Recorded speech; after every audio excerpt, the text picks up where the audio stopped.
Education allows students to use learned academic skills in the workplace. These skills are very valuable and include reading and writing skills, including the ability to read basic sight words, the ability to spell words, the ability to produce clear and readable handwriting, and the ability for basic typing.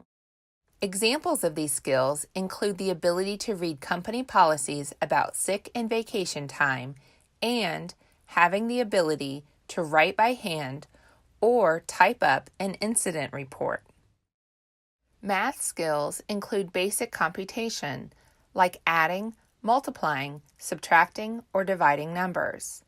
Recognizing money, for example, knowing the difference in a $1, $5, and a $20 bill.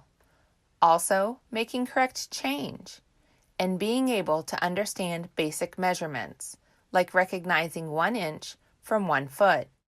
Examples of how these skills are used in the workplace include filling out a timesheet or, as a cashier, having the ability to make change in dollars and cents.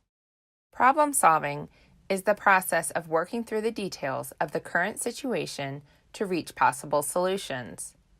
For example, if your manager has asked you to display 3 different t-shirts in the boys' clothing section and you see that there are only 2 shelves available for t-shirts, you will need to figure out how to display 3 different t-shirts on 2 shelves in a satisfactory way. Listening comprehension is a skill that involves the ability to listen and understand what is being said to you. Examples of this skill are taking an order from a customer or understanding the directions that are given to you by a manager. Speaking is the ability to convey information or expressing your thoughts and feelings in a spoken language or through the use of an augmentative communication system. An example of this skill is the ability to use a clear speaking voice when you're talking to customers or managers, either verbally or with an augmentative system, or being able to express yourself clearly to a manager when describing a problem you are having. Time management and organization. Time management involves the ability to get tasks done in a designated period of time. This time frame may be a day or a week. However, important tasks are recognized and there is a plan for getting them done. Organization involves the ability to gather everything you need to complete a task at hand in an ordered fashion. Organization also involves setting priorities, which is the ability to decide what needs to be done first, second, and so on.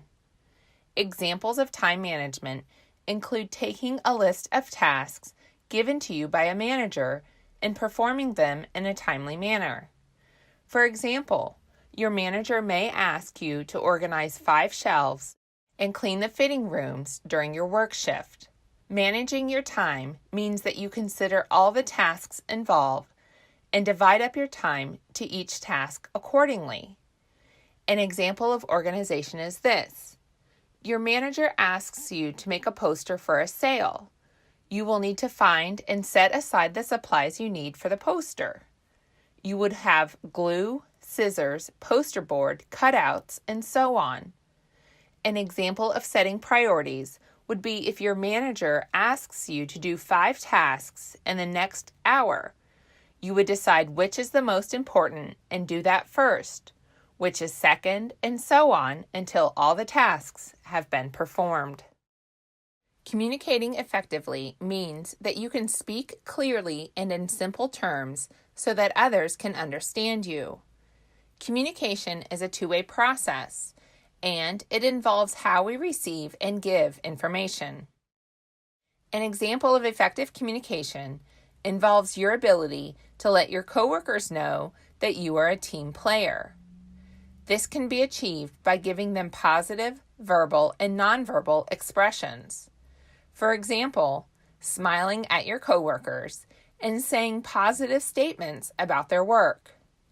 Another example of effective communication would be demonstrating good eye contact with your manager and then indicating that you have heard directions by responding positively, saying, "Yes, I understand what you have said." Self-advocacy, self-determination, and self-disclosure. Self-advocacy means that you have the ability to speak up for yourself and let others know what you need. An example of self-advocacy would be if you were in a workplace environment and you need to ask for an accommodation because of a disability. You will go speak to the manager on your own behalf, letting the manager know what your needs are. Self-determination is the ability to set one's own goals, develop a plan to achieve those goals, and evaluate one's progress toward those goals. This includes finding the energy and motivation to be able to continue working toward learning a new job or a new task in a positive way. Self-disclosure means that you have the ability to inform the right people that you have a disability and that it may impact some aspect of your work. The important piece that goes along with self-disclosure is that you will determine who in the workplace, whether it be a manager or a human resources office, that you need to go disclose aspects about your disability that impact your work ability and ask for reasonable accommodation. Basic computer skills mean that you have the ability to use computers and related technology efficiently in the workplace, and you have a range of skills that are needed for a particular job. These skills could include the use of a laptop, printer, or calculator, or having an advanced skill set that is required for a particular job. Basic computer skills involve the ability to type on a keyboard and use a mouse to move around a screen. Other basic computer skills include the ability to use programs found on the laptop, iPad, or iPhone, like Microsoft Word or Excel.